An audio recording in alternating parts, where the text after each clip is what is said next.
Get ready, America. Andy Biggs is about to drop a bombshell video that'll expose Eric Swalwell and the Democrats' hypocrisy on defund the police, leaving Swalwell's credibility in tatters while championing Trump's iron-fisted leadership from the White House. Picture this. The air in the Washington press room was thick with anticipation. The cameras rolled, the lights flared, and the polished podium gleamed under the glare. Camera flashes popped like a thunderstorm. Hushed whispers swirled around Andy Biggs as he strode forward, his presence commanding the space. This was no ordinary press conference. This was a political execution in broad daylight. Journalists from CNN, Fox News, and MSNBC leaned forward like predators waiting to pounce. Their notebooks ready, their lenses hungry for the next big headline. Andy Biggs, a congressman with the precision of a surgical blade and the intensity of a political guerrilla, stood poised to deliver what media insiders were already calling the Swalwell takedown heard round the Capitol. Trump had been in the White House for just over a month, and the political landscape was primed for a seismic shift.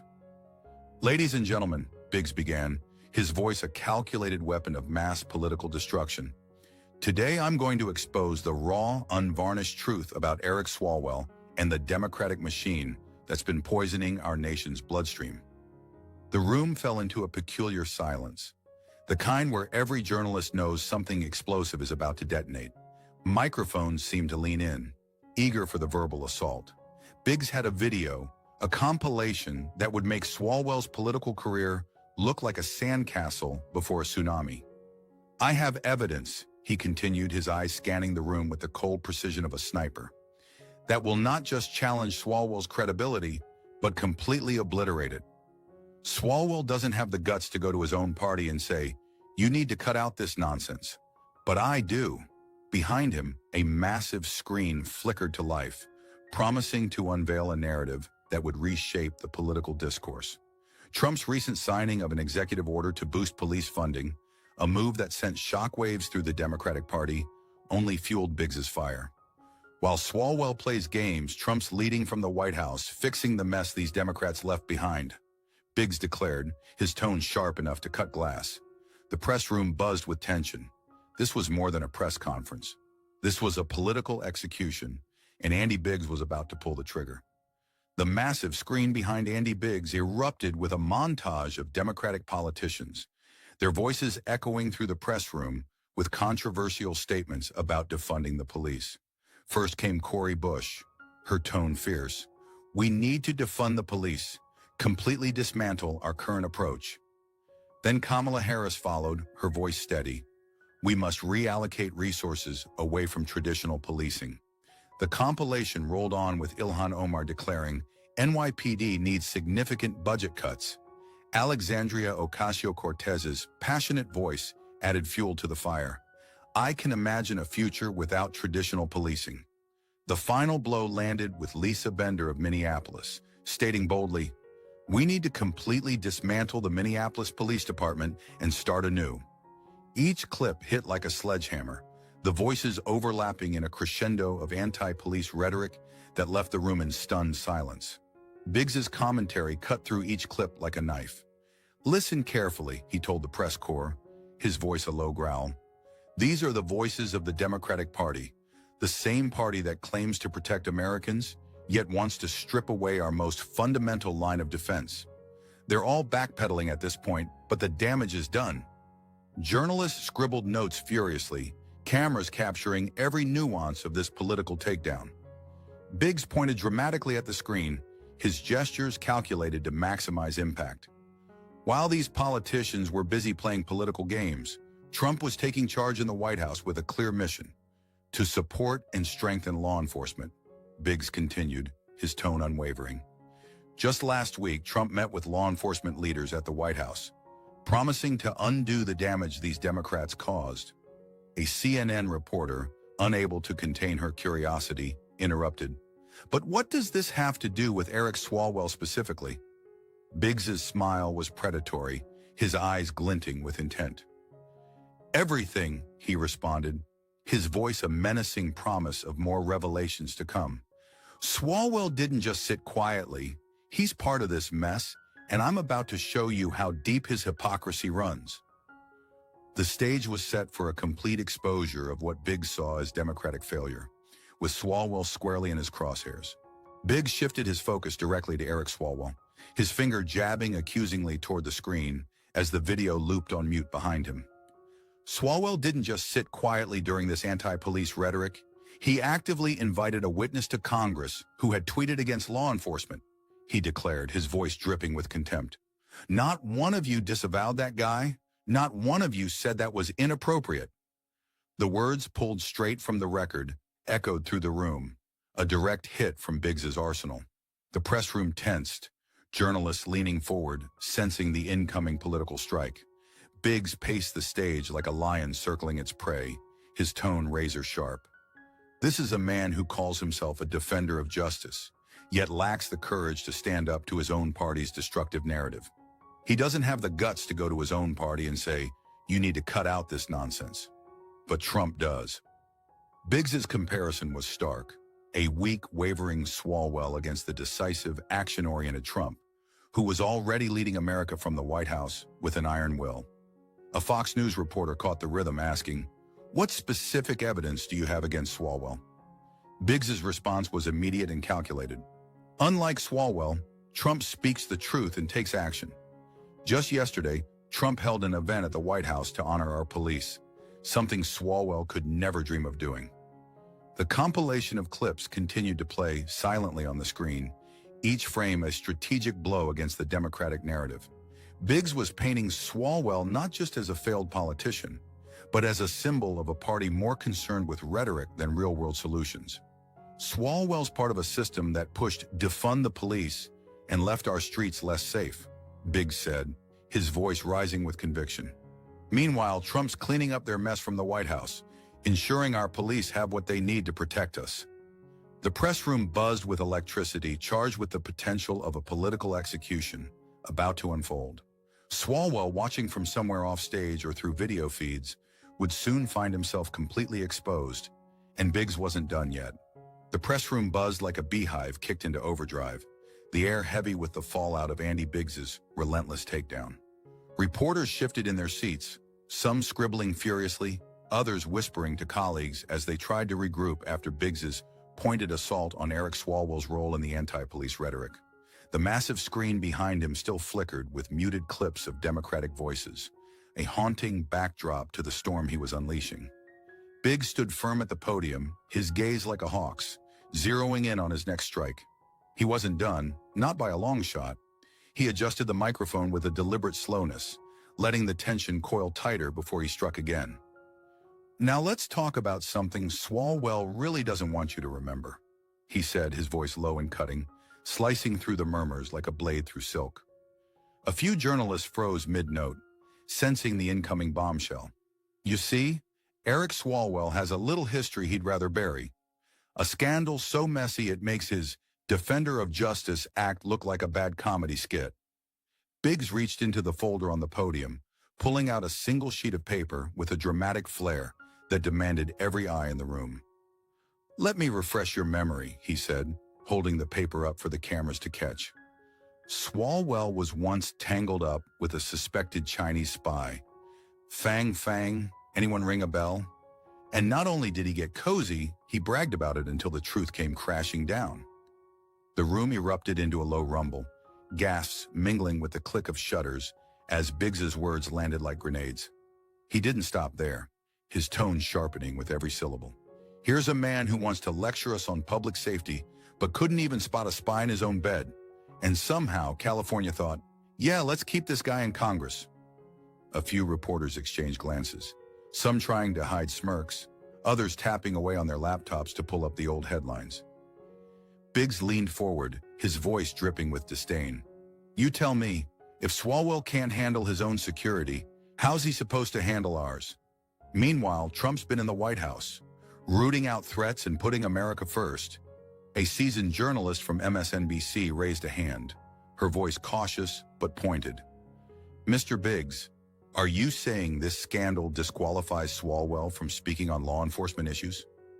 Biggs turned to her, his eyes glinting with the confidence of a man holding all the cards. "I'm saying it makes him a walking contradiction," he shot back, his words crisp and unforgiving. He sits there preaching about justice while his own choices scream negligence. Trump, on the other hand, doesn't play those games. He's been out there signing orders to boost our police, like the one he just rolled out last week to crack down on crime nationwide. The reporter nodded slowly, jotting down notes, but Biggs wasn't finished. Swalwell's part of a party that pushed defund the police and left our streets vulnerable, he continued, his voice rising with conviction. Trump's the one cleaning up their mess, making sure our law enforcement has what they need to keep us safe. Another hand shot up, this time from a young reporter at the back, his tone eager to pivot. But sir, isn't it unfair to judge Swalwell's entire career on one incident? Biggs's smile was razor thin, the kind that warned of more to come. Unfair, he echoed, letting the word hang in the air like a guillotine blade. What's unfair is Swalwell thinking he can dodge accountability while pointing fingers at everyone else. If he wants to talk fairness, let's start with why he didn't speak up when his party was pushing policies that put our cops in danger. The room fell silent again, the weight of his words pressing down like a storm cloud. Biggs adjusted his stance, his gaze sweeping over the sea of faces, daring anyone to challenge him further. The screen behind him looped silently, a constant reminder of the Democratic rhetoric he was dismantling piece by piece. He knew he'd just lit another fuse, and the explosion was still to come.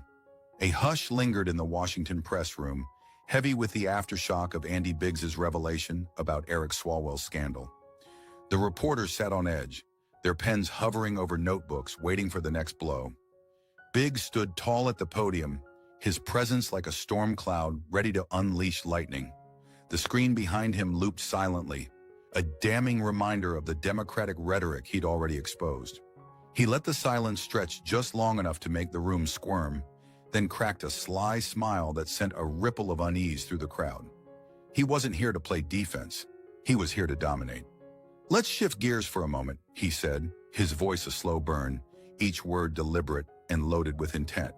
While Swalwell's been dodging scandals and spinning tales, there's a leader in the White House who's been taking real action.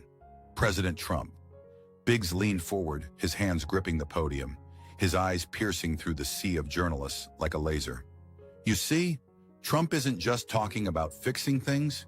He's doing it, he declared, his tone brimming with conviction. Since day one in the White House, he's been clear. Our police are the backbone of this nation's safety. He's not about to let defund the police nonsense tear that down. A murmur swept through the room, some reporters nodding slightly, others scribbling furiously. Biggs raised a hand, commanding their attention with the ease of a seasoned general. Just last week, Trump rolled out a new initiative from the Oval Office. More funding for law enforcement, better training, tougher crackdowns on crime, he said, his voice rising like a rallying cry. Compare that to Swalwell, who couldn't even muster the guts to call out his own party's dangerous rhetoric. A few journalists exchanged glances, the weight of the contrast sinking in. Biggs's words weren't just an attack. They were a spotlight on Trump's decisive leadership. A veteran reporter from NPR raised a cautious hand, his tone measured but skeptical. Congressman Biggs, are you saying Trump's policies are the only answer? What about the criticism that his approach ignores root causes of crime? Biggs didn't hesitate, his response swift and sharp as a whip crack. I'm saying Trump's policies are what works, he fired back, his eyes locking onto the reporter with unwavering intensity. He's tackling crime head-on, while Swalwell and his buddies were busy dreaming up ways to gut our police budgets. The reporter scribbled down the quote. But Biggs wasn't done. Root causes? Sure, let's talk about those. How about the root cause of chaos being politicians who'd rather play woke games than protect our streets? A ripple of tension coursed through the room, some reporters shifting uncomfortably, others leaning forward, sensing the raw energy of Biggs's argument. He paced a step to the side, his voice dropping to a gravelly intensity that demanded attention. Trump's been in the White House, making tough calls Swalwell wouldn't dare touch, he said, his words cutting through the air like a blade. He's not just funding our police, he's sending a message. America's safety comes first, no apologies. A younger journalist from the back, emboldened by the exchange, called out, "But what about the backlash, sir? Some say Trump's policies are too harsh." Biggs turned toward the voice, his expression a mix of amusement and steel. Too harsh? He echoed, his tone laced with defiance. Tell that to the communities begging for more cops on their streets, not less. The room buzzed again, the debate igniting fresh sparks. Biggs knew he'd struck a nerve, and he wasn't about to let it cool. He planted his feet firmly, his gaze sweeping the crowd, ready to pivot to the next phase of his relentless assault. Andy Biggs stood like a sentinel at the podium, his stance unshakable as the press room simmered with the heat of his words. The reporters, still reeling from his unapologetic defense of Trump's leadership, watched him with a mix of wariness and curiosity, their notebooks poised for the next salvo. Biggs had just painted a vivid picture of Trump's decisive action from the White House, and the air crackled with the unspoken challenge. What more did he have up his sleeve? He tilted his head slightly, a glint of mischief in his eyes as if savoring the moment before unleashing another wave of truth. You know, he began, his voice carrying a weight that seemed to pin every listener to their seat. While Trump's been busy making America safe again, there's a whole roster of Democrats who thought defund the police was their ticket to glory, until it wasn't. He raised a finger, pointing to the massive screen behind him, which flickered back to life with a new slideshow of names and faces. Let's take a little stroll down memory lane, Biggs said, his tone a blend of sarcasm and steel. Cori Bush, where is she now? Out of office. Kamala Harris, slapped so hard by the American people her career's still reeling. Ilhan Omar, might be packing her bags soon if those new deportation laws kick in. The room buzzed with a low hum of whispers, journalists scribbling down the names as Biggs rattled them off, each one a verbal jab at the Democratic establishment. Jamal Bowman, gone. Mayor de Blasio, gone. AOC, oh, she's still around, but melting down faster than a popsicle in a microwave.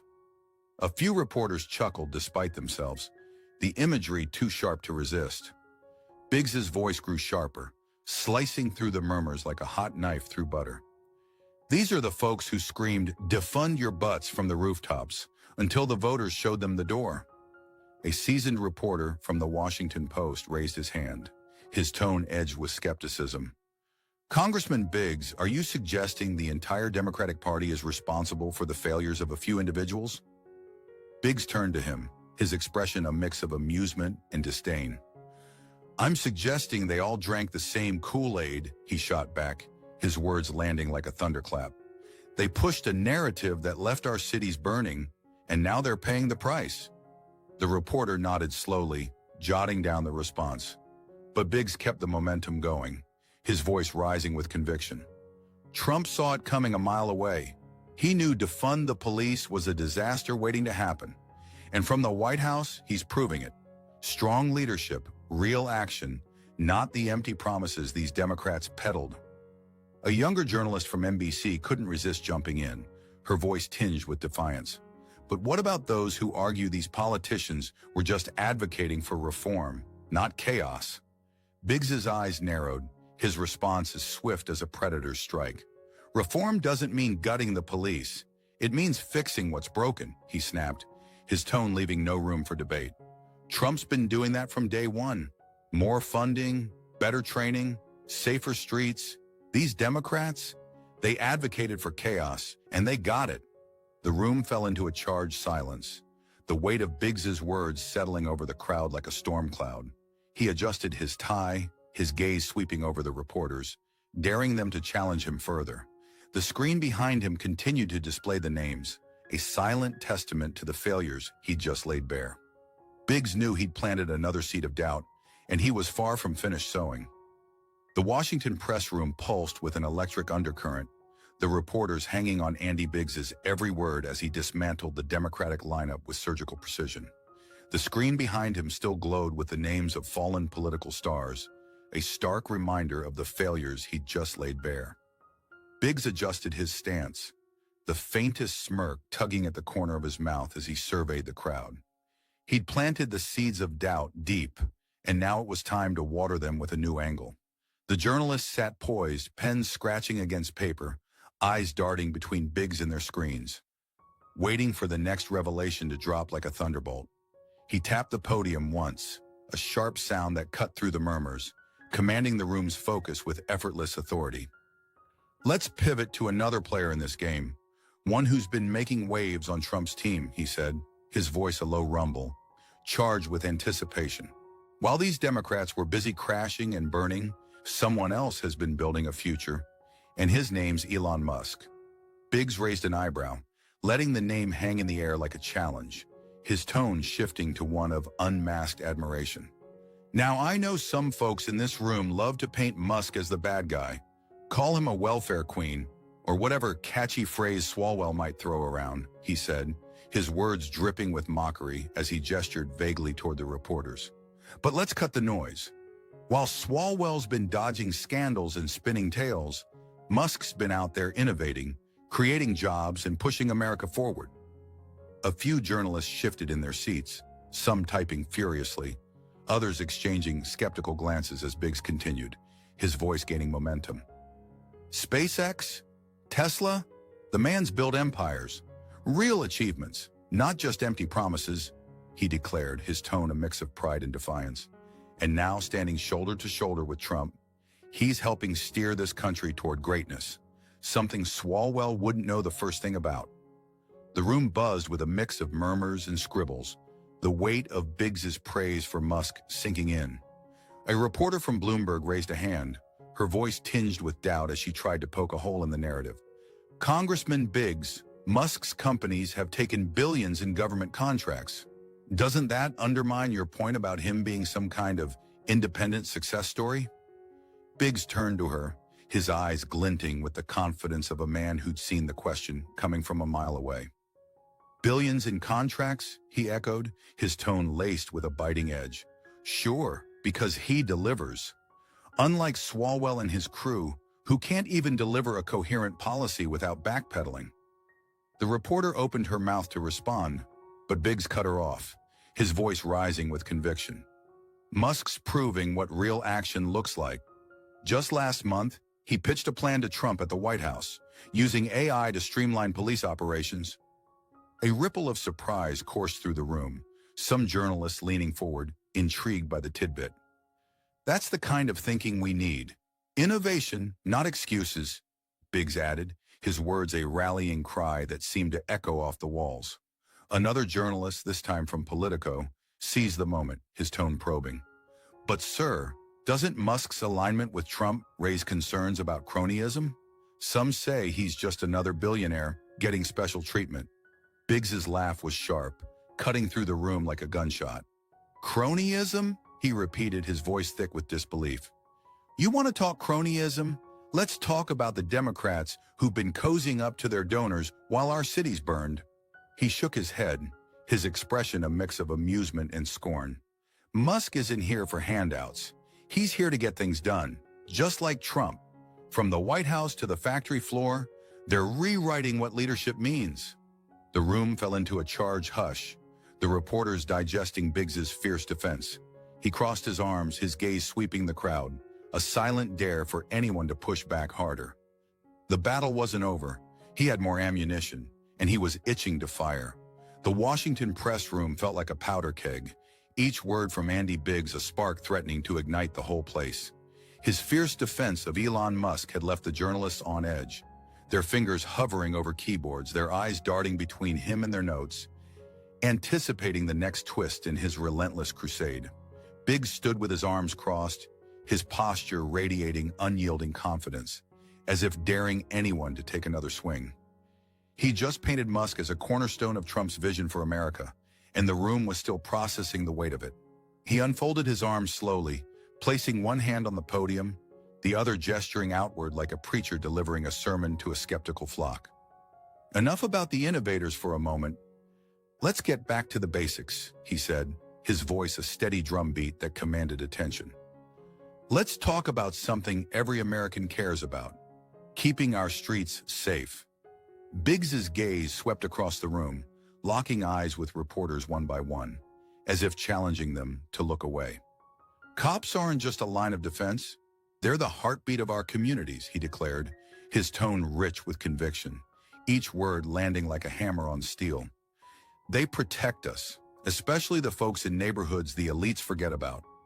Not the rich in their gated estates, but the hard-working people who need law and order to thrive. A few journalists nodded almost instinctively, caught up in the rhythm of his words, while others scribbled furiously, sensing the shift in focus. Biggs leaned into the microphone, his voice dropping to a gravelly intensity that seemed to reverberate off the walls. That's why defund the police was a disaster from the jump. It's not reform, it's surrender. And Trump gets that. He's been saying it from day one. The room buzzed with a mix of murmurs and clicks, the energy shifting as Biggs drove his point home with the force of a freight train. From the White House, Trump's doubled down. More funding, more support, more respect for our boys in blue, he added, his voice rising with a passion that filled the space. A reporter from the New York Times raised a hand, her tone measured but tinged with doubt. Congressman Biggs, isn't there a case for reform over just more funding? Some argue the police system needs systemic change, not just more money. Biggs turned to her, his expression a blend of impatience and resolve, his response cutting through the air like a blade. Reform? Sure, but you don't fix a car by slashing its tires, he snapped, his words sharp enough to draw a few gasps from the crowd.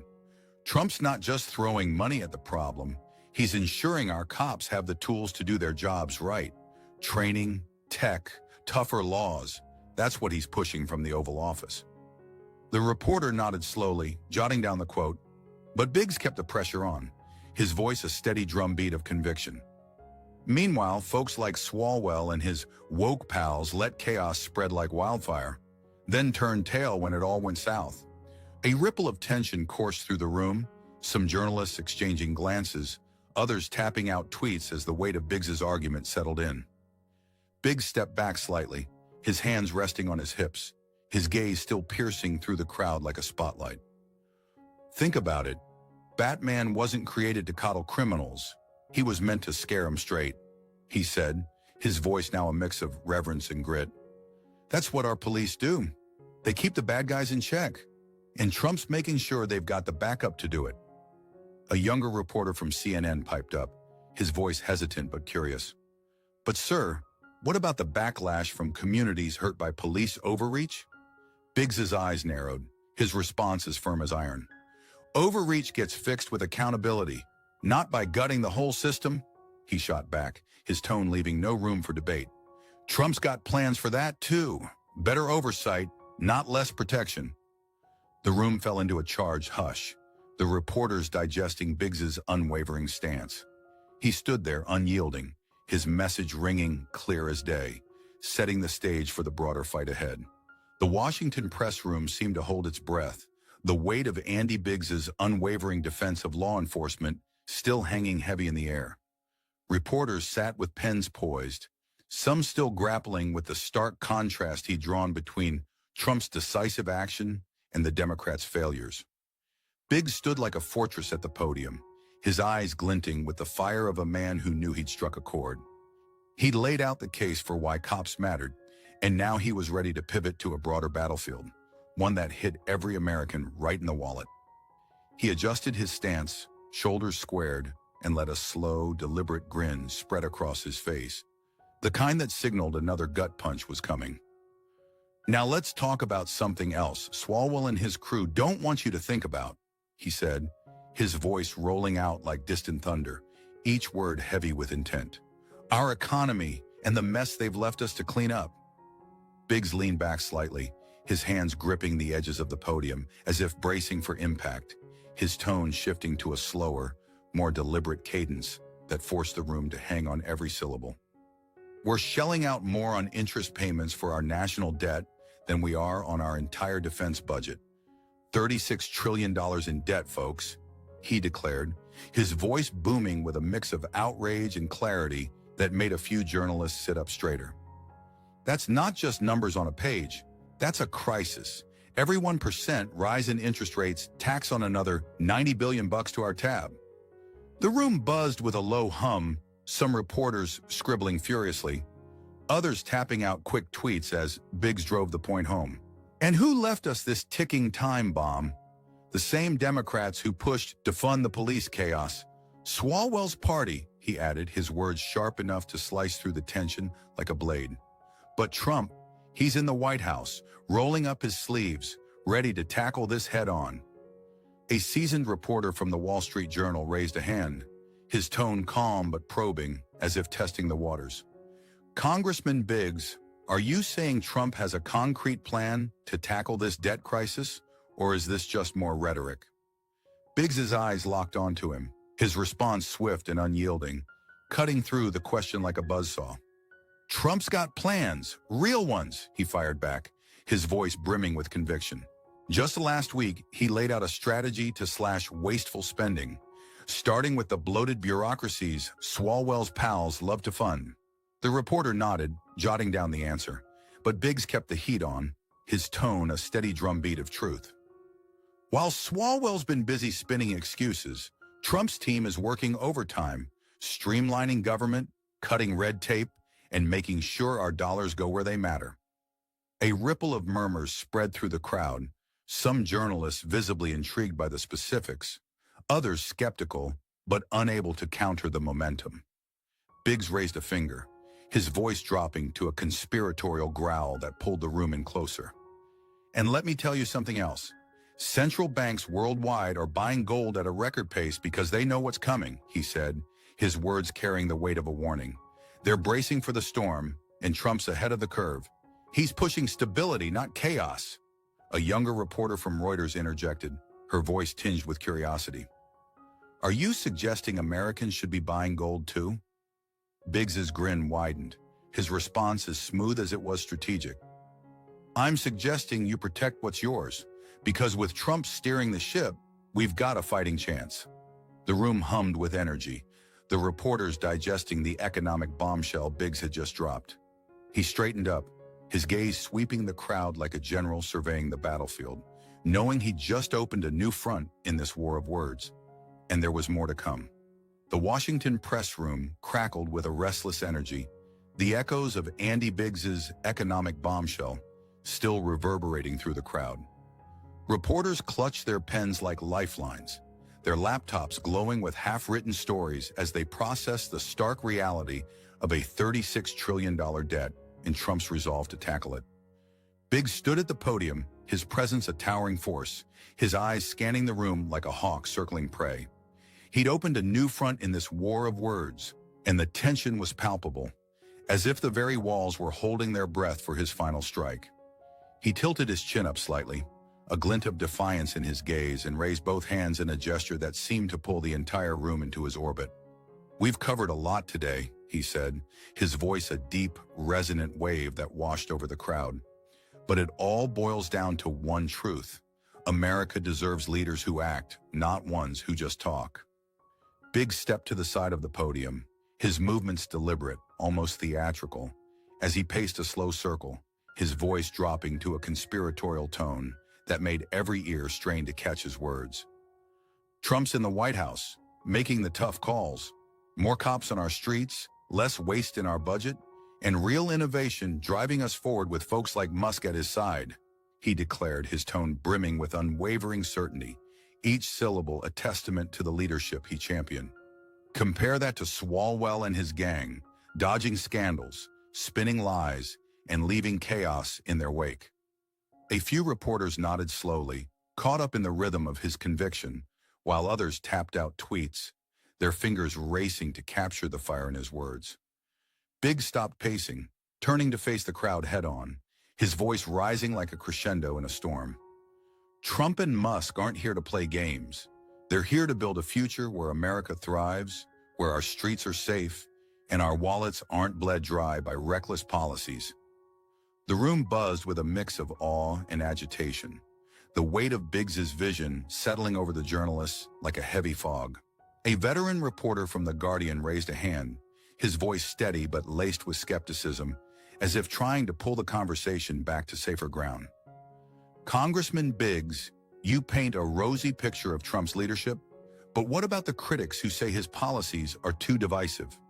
Biggs's eyes flashed, his response as swift as a lightning strike, cutting through the question with surgical precision. Divisive? The only thing divisive is the Democrat playbook, pushing defund the police while crime spikes and debt soars. He snapped, his tone a blend of scorn and steel. Trump's uniting us around what works: law, order, and prosperity.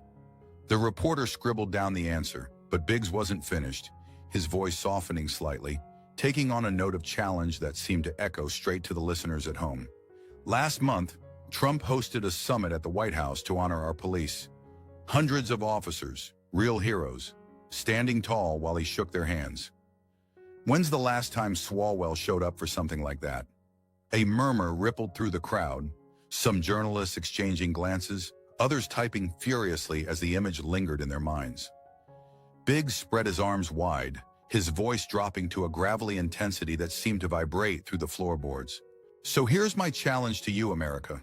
Stand with the leaders who fight for you, not the ones who fail you, he said, his words a clarion call that hung in the air, like smoke after a gunshot. Like this, share it. Let's keep this fire burning. We're not done yet. The reporters sat frozen for a moment, the raw energy of Biggs's words pinning them in place. He stepped back, his gaze lingering on the crowd, a silent promise that this wasn't the end, not by a long shot. The press room buzzed with whispers and clicks, the story far from over, the battle lines drawn in sharper relief than ever before, waiting for the next chapter to unfold.